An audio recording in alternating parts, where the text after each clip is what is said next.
যেখানে গণতান্ত্রিক পরিবেশই ছিল না, তাকে যেভাবে অপমানিত করে তাড়িয়ে দেওয়া হয়েছিল, সেই দিনটা আমি জানি। হঠাৎ দুপুরবেলা স্কুল থেকে বাচ্চারা ফিরছে, বাবা মা রাস্তায় বেরিয়েছেন, বাচ্চাদের নিয়ে বাড়ি ফিরছেন, হঠাৎ আগুন জ্বলতে আরম্ভ করলো, রাস্তায় বোম পড়তে আরম্ভ করলো, চারিদিকে আগুন দাউ দাউ করে, গাড়ি ঘোড়া বন্ধ হয়ে গেল, হাহাকার। কি ভয়ে ভয়ে মানুষ গেছে, রাত অবধি বাড়ি পৌঁছতে পারেনি। কারা করেছিল? সিপিএম কিচ্ছু করেনি, সেনা নামিয়েছিল, পুলিশকে তুলে নিয়েছিল, বুদ্ধবাবুর আমলে হয়েছিল, আমরা দেখেছি, এগুলো ভুলিনি। এই ধরনের একটা গত 2-3 বছর বাংলাদেশে যা চলেছে তার চেয়েও খারাপ অবস্থা ছিল এখানে। টিএমসিও ঠিক সেই রাস্তায় হেঁটেছে। তসলিমা নাসরিন কেন? কেউ আসতে পারেন, নাগরিক তার অধিকার আছে, দেশ যদি মনে করে তাকে জায়গা দেবে, দেশের আইন, সে আসতে পারে। তাকে যেভাবে অপমানিত করে তাড়ানো হয়েছিল সেটা আমাদের কাছে লজ্জার। তিনি কি বাঙালি নন? যারা বাঙালি বাঙালি বলে, তিনি আসবেন যদি আইনের পক্ষে কোনো অসুবিধা না হয়, কি আটকাতে পারে?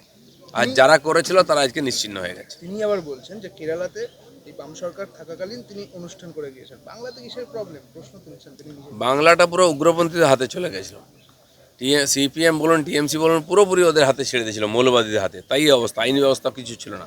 সরকার জারি থাক, আইন ব্যবস্থা কেন থাকবে না? যে যে সরকার যে যে কাজ করে সফল হয়েছে সেগুলোকে আমরা এখানে প্রয়োগ করব, কারণ এখানে কোনো মডেল নেই। যে যা ইচ্ছা করতে হয় এরকম মডেল, সেটা চলা উচিত নয়। সেজন্য আইন শৃঙ্খলা প্রতিষ্ঠিত করা, প্রশাসন সুচারুরূপে চলবে, এরকম যা যা বিভিন্ন রাজ্যেতে হয়েছে সেটা এখানেও ব্যবহার করব আমরা। বিধানসভায় আজকে 3টি বাজেট, স্বাস্থ্য বাজেট, পঞ্চায়েত বাজেট, পরিবহন বাজেট, কি চমক থাকছে? এই সপ্তাহটা পুরো বাজেট ডিপার্টমেন্টাল বাজেট হবে। পিছিয়ে গেছে 10-12 দিন, এটা আগে হওয়া উচিত ছিল। সেই জন্য সরকার অলরেডি বাজেটেতে আমাদের মাননীয় অর্থমন্ত্রী ঘোষণা করে দিয়েছেন বিভিন্ন বিভাগকে যেভাবে বন্টন করেছেন অর্থ, এটা তো ঐতিহাসিক, এর আগে এত হয়নি। ভাতা থেকে আরম্ভ করে কর্মচারীদের বেতন বাড়ানো, সবাই খুশি আছেন।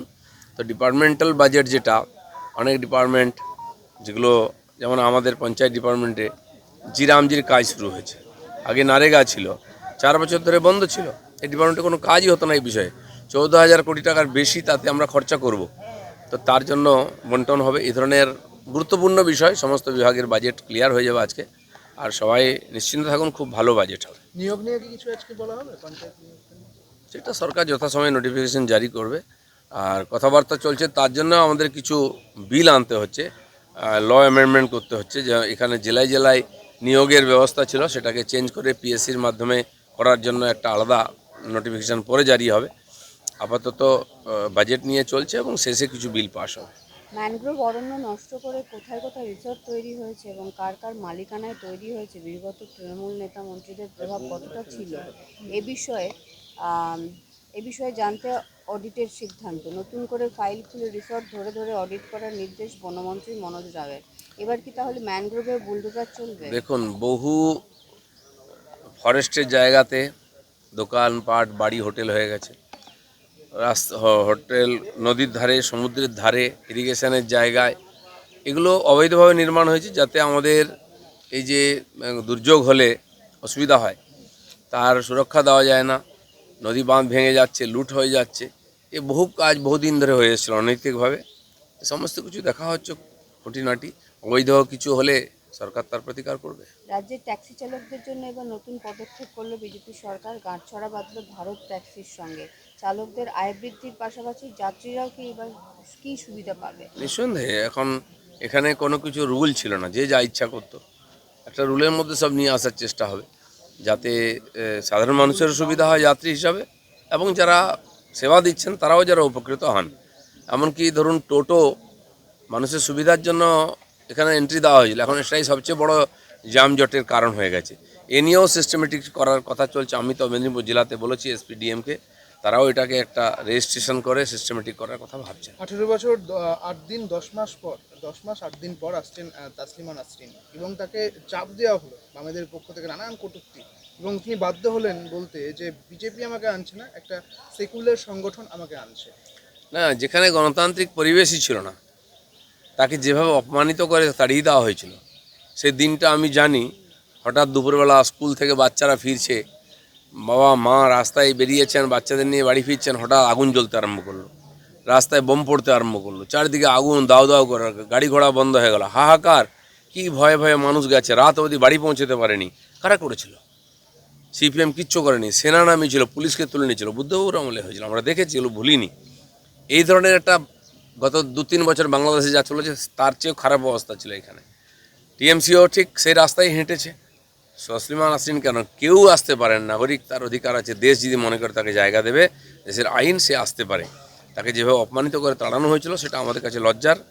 তিনি কি বাঙালি নন? যারা বাঙালি বাঙালি বলে তিনি আসবেন, যদি আইনের পক্ষে কোনো অসুবিধা না হয়, কে আটকাতে পারে? আর যারা করেছিল তারা আজকে নিশ্চিহ্ন হয়ে গেছে। তিনি আবার বলছেন যে কেরালাতে এই বাম সরকার থাকাকালীন তিনি অনুষ্ঠান করে গিয়েছেন, বাংলাতে কিসের প্রবলেম প্রশ্ন তুলেছেন তিনি নিজে। বাংলাটা পুরো উগ্রপন্থীদের হাতে চলে গেছিল। সিপিএম বলুন, টিএমসি বলুন, পুরোপুরি ওদের হাতে ছেড়ে দিয়েছিল, মৌলবাদীদের হাতে। তাই এই অবস্থা, আইন ব্যবস্থা কিছু ছিল না।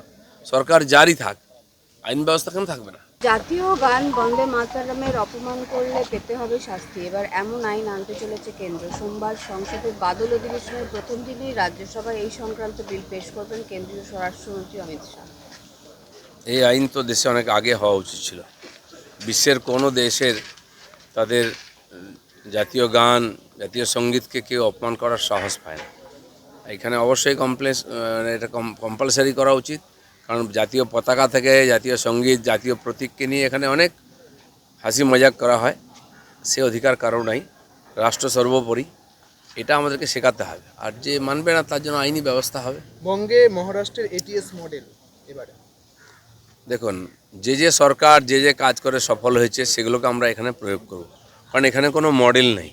যে যা ইচ্ছা করতে হবে এরকম মডেল, সেটা চলা উচিত নয়।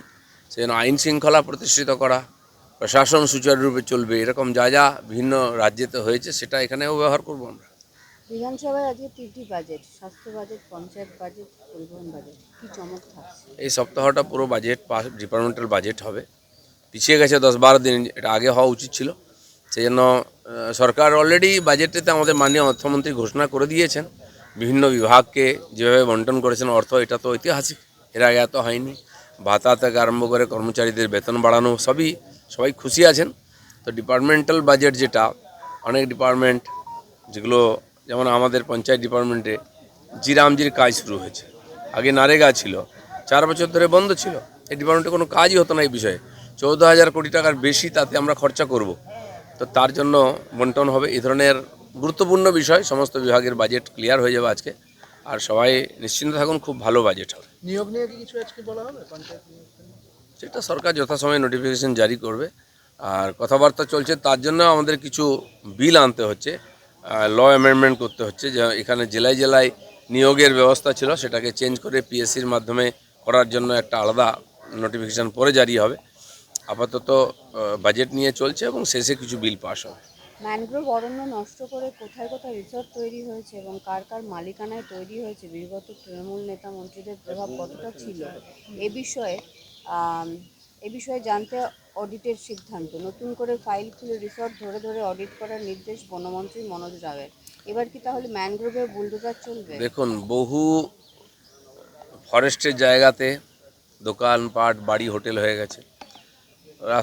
হোটেল নদীর ধারে, সমুদ্রের ধারে, ইরিগেশনের জায়গায় এগুলো অবৈধভাবে নির্মাণ হয়েছে, যাতে আমাদের এই যে দুর্যোগ হলে অসুবিধা হয় তার সুরক্ষা দেওয়া যায় না। নদী বাঁধ ভেঙে যাচ্ছে, লুট হয়ে যাচ্ছে। এ বহু কাজ বহুদিন ধরে হয়ে এসেছিল অনৈতিকভাবে। সমস্ত কিছু দেখা হচ্ছে খুঁটিনাটি। অবৈধ কিছু হলে সরকার তার প্রতিকার করবে।